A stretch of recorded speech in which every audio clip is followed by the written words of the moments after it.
The firelight burns low, and the wind sighs through the cottonwoods as Wycus's voice deepens. The power of the Dreamcatcher, he says quietly, was never just about stopping nightmares. It was about remembering who we are.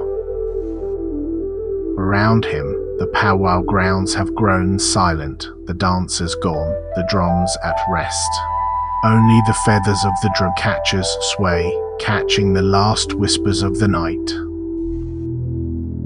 Far away, in city apartments and suburban bedrooms, Dreamcatchers hang above sleeping children.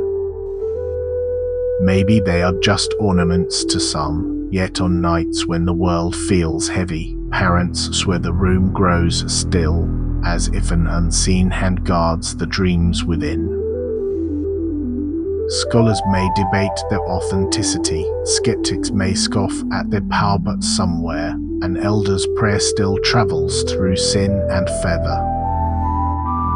Somewhere, a child sleeps soundly, protected by a web spun from both love and legend. And perhaps that is the true magic. The Dreamcatcher is a story you can touch. A circle that holds generations together even as the world changes. Its strands are fragile, yet unbroken. Its center is empty, yet filled with memory.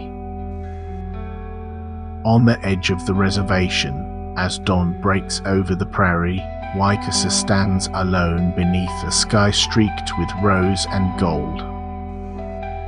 He lifts the old Dreamcatcher, its feathers trembling in the morning breeze, and whispers one last prayer, a reminder to the spirits and to himself that even in a noisy, rushing world, some traditions must endure.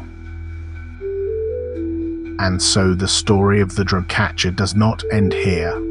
It lingers, in every woven thread and every quiet night, waiting for someone to believe. Welcome back, seekers of old stories.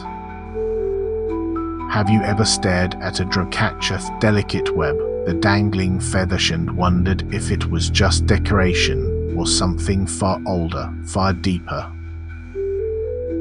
And today's story is: why do native tribes believe in the power of Dreamcatchers? Long before souvenir stalls and crafted trinkets, the Ojibwe people spoke of dreams as living things, currents that flow between the world of the waking and the world of spirits. They taught that some dreams carry wisdom, visions that guide hunters and elders. Others bring Danga night forms that slip through the cracks of sleep and gnaw at a person's soul. The story begins on a moonless night long ago. A child tossed and cried in her sleep, haunted by a dark, many-legged spirit that crept closer with each hour. Her grandmother, an elder who remembered older Waysakit, a hoop of willow, threaded sin into a pattern like a spider's web, and hung a single feather beneath it. "This will catch what should not pass," she whispered, and placed the hoop above the sleeping child. At dawn, the nightmares were gone. The child woke calm, eyes clear, as if a heavy shadow had been lifted from her chest. To the Ojibwe, the web was not a toy, it was a small, focused ritual, a portable guardian taught to humans by the spider woman, Asibikoshi. Asibikoshi, the elders said, once walked the skies to protect all children. When the people spread far and wide, she taught mothers to weave her pattern into little rings so the protection could travel with them. Picture a smoke-dark lodge in winter, low fire, woven mats, and a grandmother's hands working rhythmically. Each knot a prayer, each feather a channel for dreams to descend. Outside, the wind whistles through bare branches like a restless spirit, but inside the child's sleep is safe beneath that web. Over generations, the dreamcatcher spread, transformed, adapted. Other tribes adopted similar forms. Materials changed, sign to thread, willow to hoopet. The idea remained, a boundary between harmful night forms and curative visions. Yet the tale grows darker when outsiders treat the object as mere ornament. Travelers who scoffed at the old ways sometimes woke in terror, suffocated by oppressive dreams, or feeling as if something unseen pressed against their ribs. Was it suggestion, fear, or had they truly removed a ward and left themselves exposed? Modern scholars focus on cultural diffusion, commercialization, and myth-making. They point out that many contemporary dreamcatchers sold in markets are decorative Hebrewish objects divorced from ceremony. But among elders, the meaning endures. These are not trinkets, they are small acts of care, social technology that teaches children to sleep safe within a community. There is also a deeper, quieter layer to the belief. The dreamcatcher is an active reminder. Each household holds responsibility for the young, and the night should not be left undefended. In this way, the object links spiritual practice to social cohesion, protecting not just dreams, but the mental fabric of the tribe. As we trace the dreamcatcher's path from willow hoops by winter fires to the bright stalls of modern markets, a question remains. What do we lose when we strip an object of its story and sell only its shape? Stay with me, because in the next part we will meet elders who still weave with ritual, collectors who trace the lineages of certain designs, and the darker tales where dreaming goes wrong. Keep the fire close, and keep listening. Web's threads reach farther than you think. The winter lodge fades, and we move forward in time to the late 19th century, when the Ojibwe and their neighbors faced a world unraveling. Railroads carved through ancestral hunting grounds. Missionaries preached against old beliefs, calling them superstition. Yet in hidden corners, grandmothers still wove the delicate webs. Picture a young Ojibwe boy named Woman. His father had been taken to a distant boarding school.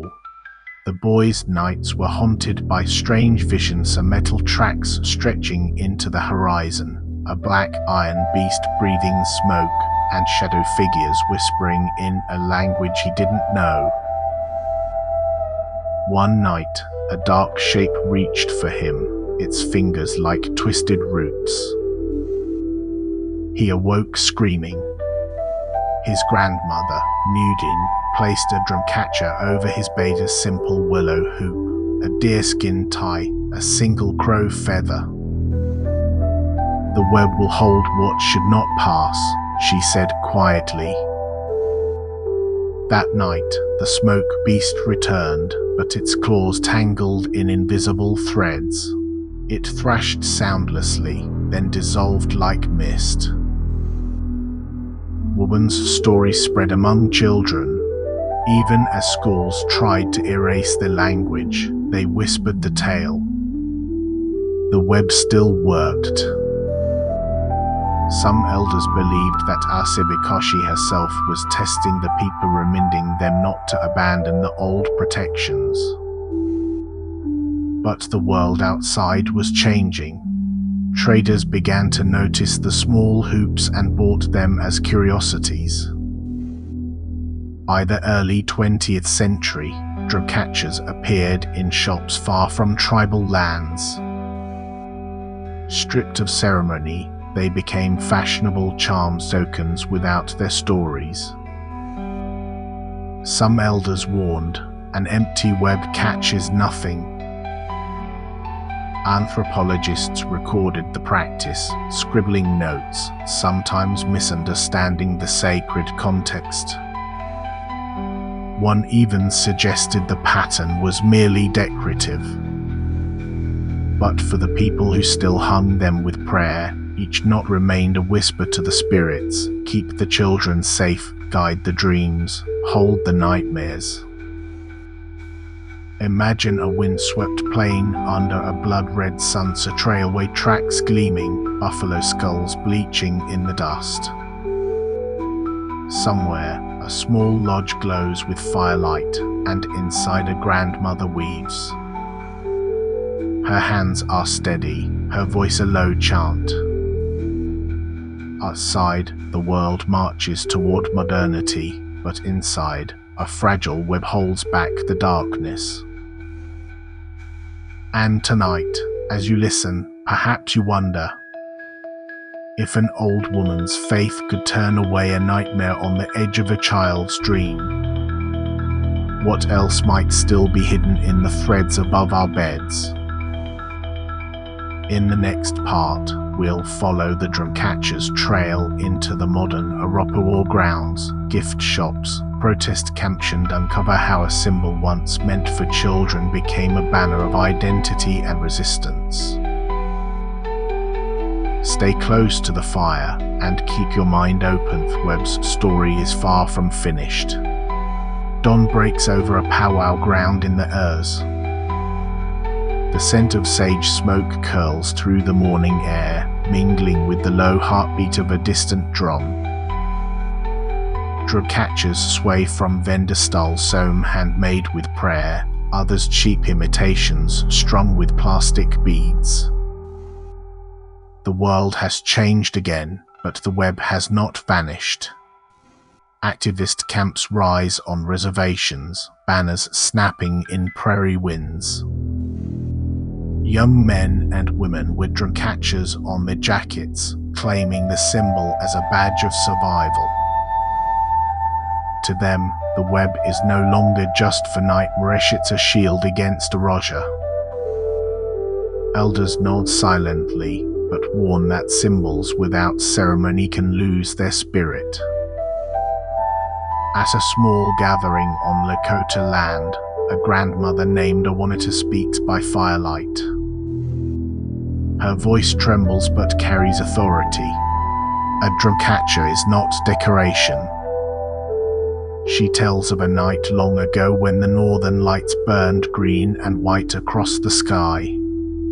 A warning, she says, from spirits who guard the balance between worlds. If you weave without respect, she cautions, the web may break and what waits beyond will come through. Her story sends a shiver through the circle. A boy clutching a store-bought trinket quietly pockets it, unsure if it still holds any power. The drumbeat outside the lodge grows louder, as if echoing the warning. Far from the campfires, in urban apartments and college dorms, Dreamcatchers begin to appear on walls. Among rock posters, protest flyers, and family photos. For some, it's fashion. For others, it's a memory of home carried into unfamiliar cities. But even there, strange things are whispered, nightmares that stopped after a small hoop was hung above the bed, or a dark figure seen retreating when it brushed against a web of threads. Meanwhile, museums debate authenticity. Scholars argue whether Dreamcatchers have been over-commercialized. Yet in native households, mothers still tie feathers with quiet prayer. And children still sleep a little easier beneath the circle.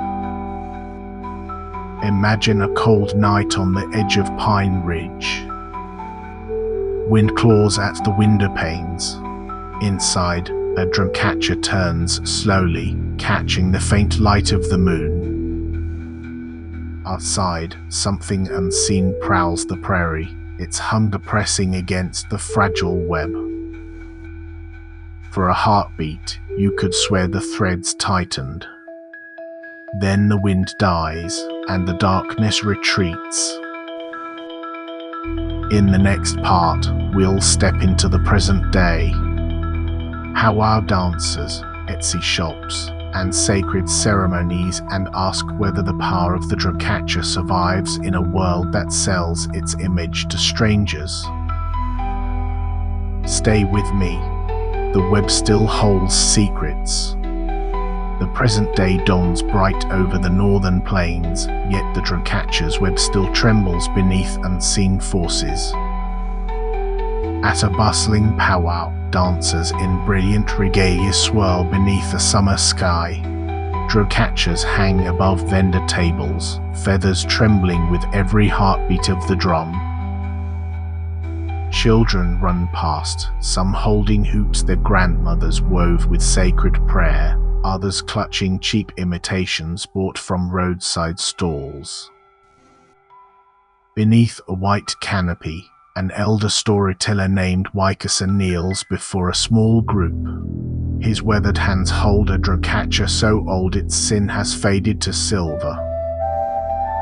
He speaks softly. This is not a trinket. This is a promise, a thread between worlds. He tells of a night when a young hunter once defied the spirits, weaving a Dreamcatcher without blessing. That hunter never returned from the hunt, only his bow was found, lying beneath a broken web.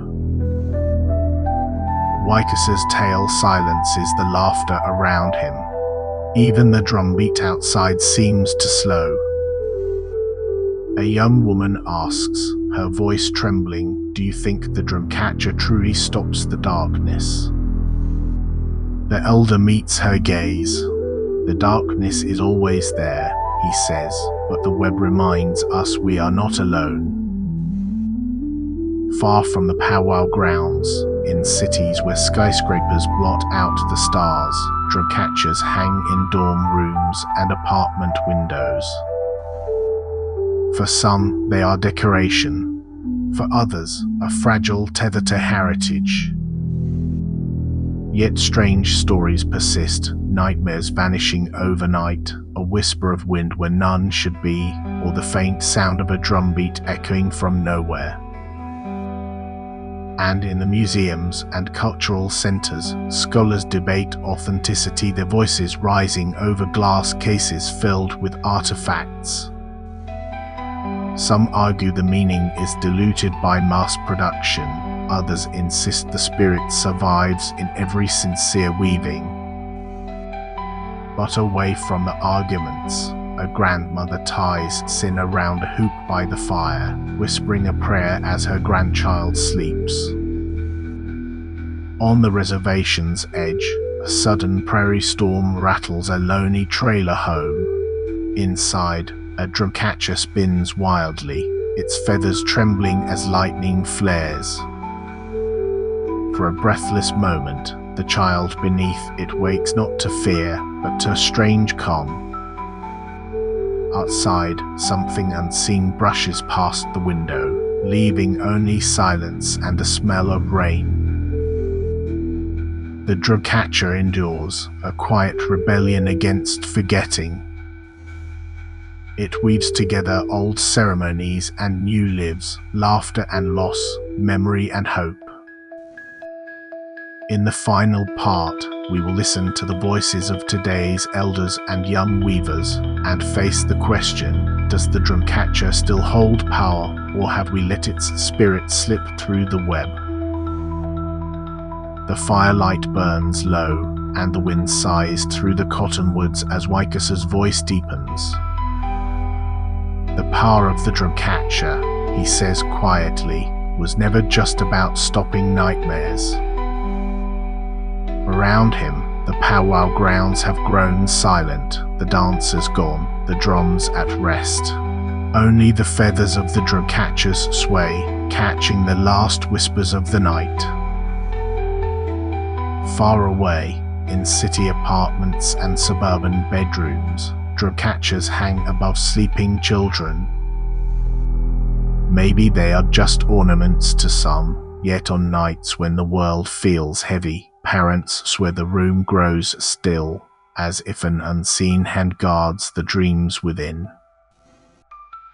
Scholars may debate their authenticity, skeptics may scoff at their power, but somewhere, an elder's prayer still travels through sin and feather. Somewhere, a child sleeps soundly, protected by a web spun from both love and legend. And perhaps that is the true magic. The Dreamcatcher is a story you can touch, a circle that holds generations together even as the world changes. Its strands are fragile, yet unbroken. Its center is empty, yet filled with memory. On the edge of the reservation, as dawn breaks over the prairie, Waikasa stands alone beneath a sky streaked with rose and gold. He lifts the old Dreamcatcher, its feathers trembling in the morning breeze, and whispers one last prayer, a reminder to the spirits and to himself that even in a noisy, rushing world, some traditions must endure. And so, the story of the Dreamcatcher does not end here. It lingers, in every woven thread and every quiet night, waiting for someone to believe. Thank you for listening. If you enjoyed this story, please like this video and subscribe to the channel so you don't miss the next tale waiting in the dark.